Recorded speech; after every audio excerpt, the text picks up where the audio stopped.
1907 1907 से 1914 तक की प्रमुख घटनाएं। मुस्लिम लीग का गठन। शिक्षित और उच्च वर्गीय मुसलमानों ने ब्रिटिश शासन के प्रति अनिष्ठा एवं विशेष अधिकारों की मांगों के लिए एक संगठन बनाया। इसकी स्थापना आगा खां एवं सैयद महदी अली एवं मोहसिन उल मुल्क एवं सलीमुल्लाह द्वारा ढाका में 1906 में हुई। इसके पहले अध्यक्ष समीमुल्लाह थे। मुस्लिम लीग ने कराची अधिवेशन 1907 में अपने उद्देश्यों की घोषणा की। इसके अध्यक्ष सैयद इनाम थे। लीग ने उपनिवेशवाद की कोई आलोचना नहीं, बंग भंग का समर्थन किया। सरकारी नौकरियों में मुसलमानों के के लिए विशेष सुरक्षा प्रावधान की मांग एवं पृथक निर्वाचन मंडल की मांग की। दिल्ली दरबार का आयोजन और बंगाल विभाजन रद्द। 1911 में ब्रिटिश साम्राज्य जॉर्ज पंचम का भारत आगमन हुआ। उनके लिए दिल्ली दरबार का आयोजन किया गया। बंग भंग रद्द किया गया। इसी समय बिहार और उड़ीसा का नया प्रांत बना। भारत की राजधानी कलकत्ता से दिल्ली स्थानांतरित करने का निर्णय लिया गया। लॉर्ड हार्डिंग पर बम। 1912 जब कलकत्ता से दिल्ली राजधानी स्थानांतरित की जा रही थी, चांदनी चौक दिल्ली में लॉर्ड हार्डिंग पर बम फेंका गया। प्रथम विश्व युद्ध 1914 से 1919। अंग्रेजों ने प्रथम विश्व युद्ध में स्वशासन एवं प्रलोभन से भारतीयों को सहयोग हेतु राजी कर लिया। युद्ध में मित्र राष्ट्र फ्रांस, रूस और इंग्लैंड ने घोषणा की वे युद्ध निजी हितों के लिए न लड़कर बल्कि जनतांत्रिक मूल्यों की रक्षा एवं स्थापना के लिए लड़ रहे हैं। दूसरी ओर त्रिगुट जर्मनी, ऑस्ट्रेलिया, इटली और टर्की था। हिंदू महासभा 1915। मदन मोहन मालवीय द्वारा हरिद्वार में स्थापना।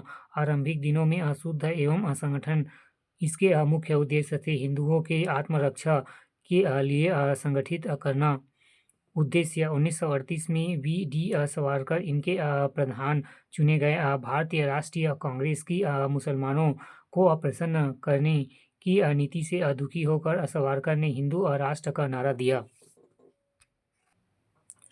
लखनऊ पैक्ट। दिसंबर 1916 में लखनऊ में कांग्रेस और मुस्लिम लीग की मध्य ऐतिहासिक समझौता हुआ। मुसलमानों की नई पीढ़ी में राष्ट्रीय चेतना का तेजी से संहार हुआ और 1913 में मुस्लिम लीग ने स्वराज की मांग की। 1916 में तिलक और जिन्ना के प्रयासों से कांग्रेस और लीग की लखनऊ पैक्ट हुआ। मुख्य बातें। कांग्रेस ने पृथक निर्वाचन प्रणाली और मुसलमानों के जनसंख्या अनुपात से अधिक प्रभावित को स्वीकारा। प्रांतीय विधायिका में मुसलमानों के लिए आरक्षण स्वीकारा। केंद्रीय व्यवस्थापिका में 1/3 स्थान पर मुस्लिम प्रतिनिधियों को आरक्षण की मांग स्वीकारी। समझौते का महत्व। यह समझौता हिंदू मुस्लिम एकता के प्रयास में एक महत्वपूर्ण कदम था। इसमें दो बड़े समूह को एक किया और दो बड़े राजनीतिक संस्थाओं ने संयुक्त कार्यक्रम अपनाए। इसमें सहयोग की भावना खिलाफत आंदोलन की समाप्ति तक बनी रही। आलोचना। समझौते का आधार धर्मनिरपेक्ष नहीं था। सांप्रदायिक निर्वाचन एवं स्वीकारना भारी भूल थी। तुष्टीकरण। मुसलमानों को जनसंख्या से अधिक आरक्षण। कांग्रेस ने एक तरह से यह स्वीकार कर लिया कि लीग मुसलमानों का एकमात्र प्रतिनिधित्व संगठन है। इस समझौते ने अनजाने ही देश के विभाजन की भूमिका तैयार कर दी। दुर्भाग्य से कांग्रेसियों को मुसलमानों का पर्याप्त समर्थन नहीं मिला, क्योंकि सरकार ने मुसलमानों को उनकी मांगों के लिए अधिक सुविधाएं प्रदान कर दी। मुस्लिम सांप्रदायिकता। संप्रदायवाद मूल रूप से एक विचारधारा है। यह इस विश्वास का नाम है कि चूंकि कुछ लोग एक विशेष धर्म को मानते हैं, इसलिए उनके सामाजिक, राजनीतिक व आर्थिक हित भी समान होते हैं। सांप्रदायिकता में अलग अलग धर्मों के अनुयायियों एवं विभिन्न संप्रदायों के हितों को परस्पर विरोधी और शत्रुतापूर्ण समझने की प्रवृत्ति पाई जाती है। 19वीं सदी उत्तरार्ध से भारत और सांप्रदायिकता का विकास माना जाता है। इसके मुख्य कारण निम्न हैं। पहला फूट डालो और राज करो की नीति 1857 के विद्रोह के दमन के बाद अंग्रेजों ने पहले हिंदुओं और बाद में मुसलमानों का पक्ष लिया। 1909 के अधिनियम से मुसलमान संप्रदायों को बढ़ावा देने के ठोस उपाय किए। दूसरा, मुसलमानों का शैक्षणिक आर्थिक पिछड़ापन। तीसरा, सर सैयद अहमद खां एवं अलीगढ़ आंदोलन की भूमिका। चौथा, इतिहास का गलत ढंग से विवेचन। काल विभाजन। ममें प्राचीन काल को हिंदू काल एवं स्वर्ण युग कहा गया, मध्य काल को मुस्लिम काल, आधुनिक काल को ब्रिटिश काल एवं मुसलमानों को शोषक बताया।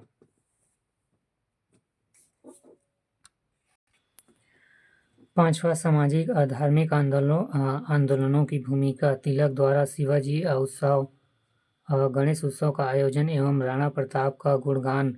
अरविंद घोष द्वारा देवी काली की उपासना आदि से मुसलमान हिंदुओं के कटे एवं आसानी से अंग्रेजों के बहकावे में आ गए।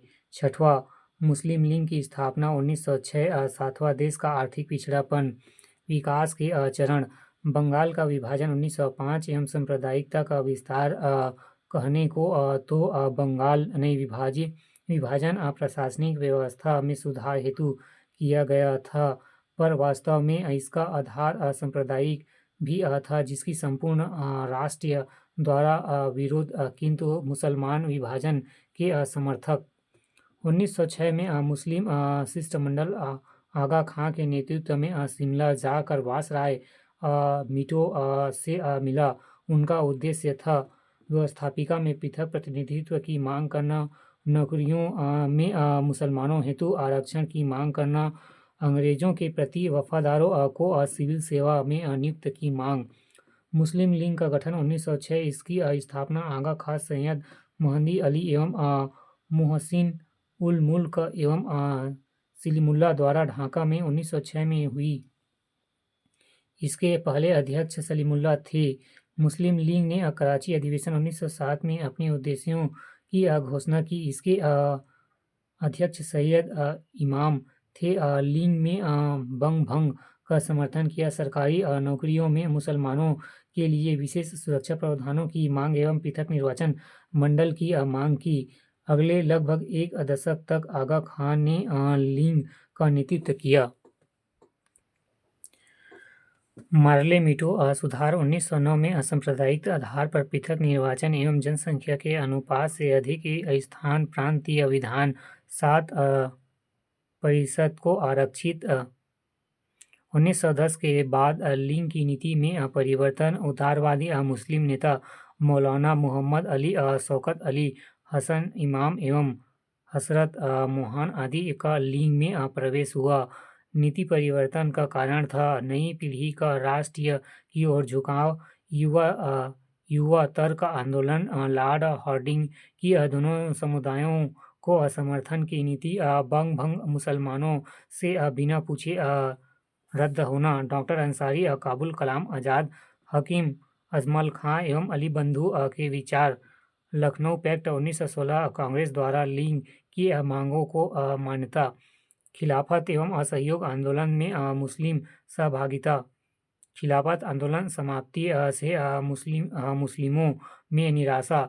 दिल्ली में सर्वदलीय सम्मेलन 1928 में गठित नेहरू रिपोर्ट को जिन्ना ने मानने से इनकार कर दिया।